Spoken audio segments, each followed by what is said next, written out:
샬롬. 오늘은 예수님이 죽으실 때 찢어진 휘장의 의미에 대해서 나누겠습니다. 먼저 예수님이 죽으실 때 찢어진 휘장이 성소의 바깥 휘장인지 아니면 지성소 안으로 들어가는 성소의 안쪽 휘장인지에 대해 나눌 것이고요. 그 다음으로 찢어진 휘장의 의미가 무엇인지에 대해 살펴보겠습니다.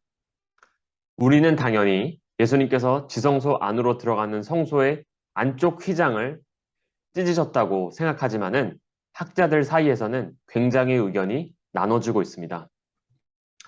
여기서 이 지성소와 성소의 그림을 보시면은 제가 파란색으로 표시한 부분이 성소의 출입구에 해당하는, 즉 성소의 바깥 휘장이 놓여 있는 곳입니다. 학자들 가운데서 특별히 최근 동향은 이 바깥쪽이 찢어졌다고 보고 있습니다. 그러나 저는 개인적으로 지성소와 성소를 나누는 언약궤를 보호하고 지키고 지성소 안으로 들어가는 그 성소의 안쪽 휘장, 제가 주황색으로 표시한 부분이 찢어졌다고 보고 있습니다. 먼저 성소의 바깥 휘장이 찢어졌다고 주장하는 이유에 대해서 살펴보시면은 마태복음 27장에서 성소의 휘장이 위로부터 아래까지 찢어져 백부장과 및 함께 예수를 지키던 자들이 지진과 그 일어난 일들을 보고, 여기서 백부장과 로마 병사들이 지진과 그 일어난 일들을 보고 예수님께서 죽으신 다음에 성소 휘장이 찢어지는 초자연적 사건이 일어나고요. 그 다음에 지진과 바위가 터지고 무덤이 열려서 자던 자들이 일어나 거룩한 성으로 들어가는 그 초자연적 모습들이 펼쳐집니다. 그 일어난 일들을 보고 심히 두려워했다. 그 로마 병사 백부장들이. 그들이 본 것은 지진과 함께 성소의 휘장이 둘로 찢어지는 것을 보았을 것이라고 학자들은 봅니다. 그렇다면은 성소의 안쪽 휘장은 맨 안쪽에 위치하고 있으니까 눈에는 바깥에서 보이지 않으니까 성소의 바깥 휘장이 찢어지는 것을 그들이 목격했을 것이다라고 주장하는 것이죠. 그러나 저는 비록 성소의 안쪽 휘장이 맨 안쪽에 위치해서 바깥에서 보이진 않지만은 그 당시 제사장들이 그 안에서 왕래하면서 성소 안쪽 휘장이 찢어진 것을 바깥 사람들에게도 보고했을 가능성이 있다고 보고 있습니다. 제가 성소의 안쪽 휘장이 찢어졌다고 보는 성경적인 근거는 마태복음 27장에 사용된 그 성소의 휘장이 찢어졌다고 했을 때 그 휘장이라는 헬라어 단어에 주목했습니다. 그 헬라어 단어가 카타 페타스마라는 단어인데요. 이 단어는 출애굽기 26장에서 성소와 지성소를 구분하는 그 휘장이라는 단어와 동일한 단어가 사용되고 있습니다. 즉 성소와 지성소를 구분하는 안쪽 휘장이라는 의미의 단어가 출애굽기 26장에서 카타 페타스마라는 동일한 단어로 쓰이고 있다는 것입니다. 그리고 히브리서 6장 말씀을 보시면은 우리가 휘장 안에 들어가나니 할 때도 카타 페타스마라는 단어가 사용되고 있고요. 그러면서 이 문맥 속에서 예수님께서 우리의 영원한 대제사장이 되어 우리를 위하여 들어가셨다라고 말씀하고 있습니다.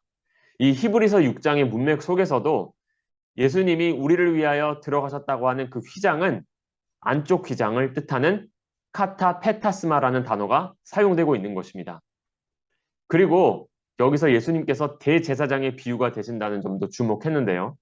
레위기 16장 말씀을 보시면은 1년에 한 번 대속제일 욤 키푸르 때만이 대제사장이 피 뿌린 제사만으로 안쪽 휘장을 뚫고 지성소 안으로 들어갈 수 있었습니다.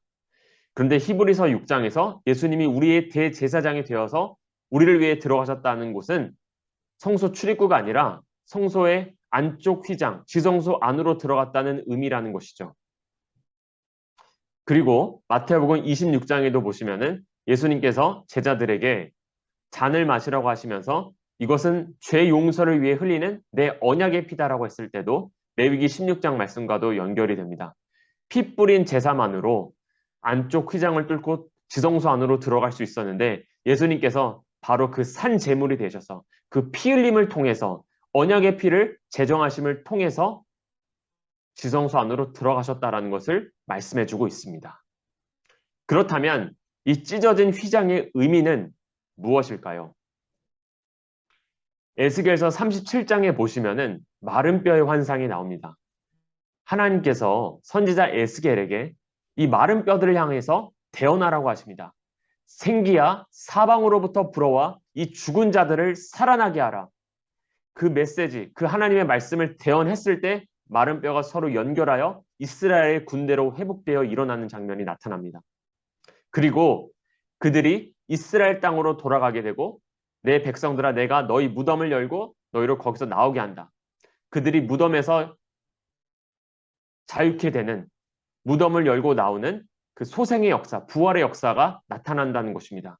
이 장면은 마태복음 27장에서 예수님이 죽으신 다음에 성소 휘장이 위에서부터 아래로 찢어진 뒤 무덤이 열리며 자던 성도의 몸이 많이 일어나되 그들이 거룩한 성 예루살렘에 들어가는 장면과 공명이 됩니다. 에스겔서 37장에서도 그들이 이스라엘 땅으로 고향으로 컴백하게 되고 마태복음 27장에서도 그들이 거룩한 성 예루살렘으로 돌아가게 되는 그 귀환의 장면, 그 모든 억압과 포로와 그 모든 아픔의 세월로부터 그 모든 죽음의 그늘로부터 그들이 벗어나고 자유함을 얻어 주님께로 돌아가게 되는 주님의 임재를 회복하게 되는 장면을 에스겔서 37장과 마태복음 27장이 동일하게 표현하고 있는 것입니다. 그리고 여기서 중요한 것이 안쪽 휘장의 모습인데요.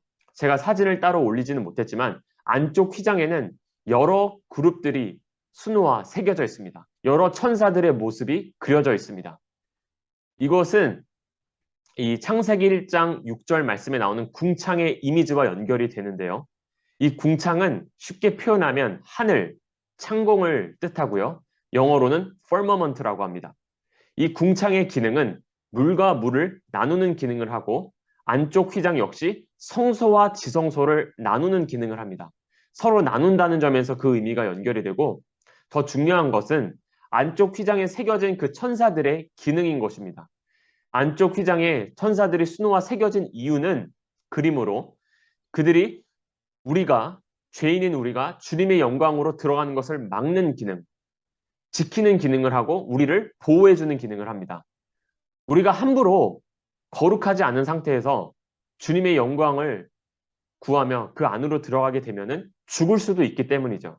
우리를 보호해주는 기능을 하는 것입니다. 하나님의 영광이 너무나도 거룩하시기 때문에 죄인인 우리가 감히 범접할 수 없다는 것이 구약성경 곳곳에 기록되어 있습니다. 대표적인 예가 레위기 10장에서 아론의 아들들 대제사장 계열이었지만 나답과 아비후도 하나님의 영광을 보고 죽게 됩니다. 그렇기 때문에 주님의 영광은 굉장히 치명적입니다. 죄 짓는 상태로는 우리가 범접할 수 없는 것이죠. 그런데 여기 창세기 3장 24절 말씀에도 보시면은 에덴 동산 동쪽에 그룹들, 즉 천사들과 두루 도는 불칼을 두어 생명나무의 길을 지키겠다. 아담과 하와가 타락하여 죄를 지으니까 하나님의 영광의 장막 안에 더 이상 머물 수 없게 된 것입니다. 그래서 그들이 나가고 들어올 수 없게 그 앞에 천사들, 그룹들을 두어 불칼을 두어 그 생명나무의 길을 지키겠다는 것이죠. 그런데 예수님께서 죽으셔서 성소의 휘장, 안쪽 휘장이 위에서부터 아래로까지 찢어짐을 통해서 우리가 생명나무로 가는 길이 다시 회복된 것입니다. 이것이 바로 찢어진 휘장의 의미입니다. 다시 말하면 에덴의 회복인 것입니다. 우리에게 다시 에덴으로 돌아갈 수 있는 생명나무로 돌아가고 회복할 수 있는 길이 예수님의 보혈의 은혜로 주어지게 된 것입니다. 요한계시록 22장 말씀도 그것을 확증해주고 있습니다. 자기 두루마기를 빠는 자들, 즉 예수님의 보혈을 의지해서 내 공로가 아니라 내 노력이 아니라 예수님의 보혈의 은혜만을 의지해서 자신의 죄를 철저히 회개하는 자에게는 복이 있나니 이는 그들이 생명나무, 즉 에덴에 나아가게 된다고 약속하고 있습니다. 이것이 바로 복음입니다. 이것이 바로 찢어진 휘장의 의미입니다. 우리는 비록 죄인이고 연약하나 예수님께서 십자가에서 죽으시고 안쪽 휘장을 위에서부터 아래로까지 두 동강 내심을 통해서 우리는 다시 그 생명나무의 길, 에덴 동산의 길로 창세기의 모습으로 회복될 수 있는 길에 서게 된 것입니다. 그것이 우리에게 주어진 은혜이고 또 축복이며 하나님의 사랑으로 가능하게 된 역사인 것입니다. 범접할 수 없는 하나님의 영광의 임재 장막이지만은 예수님의 보혈의 은혜를 의지하여 우리가 담대히 그 안에 들어갈 수 있는 소망이 생기게 된 것입니다. 저는 우리 모두가 이 찢어진 휘장의 의미를 묵상하고 마음속에 새기며 우리에게 베풀어 주신 그 주님의 놀라운 보혈의 은혜를 의지하고 또 그 보혈의 은혜에 감사하며 하루하루 힘차게 전진하게 되시기를 축복합니다.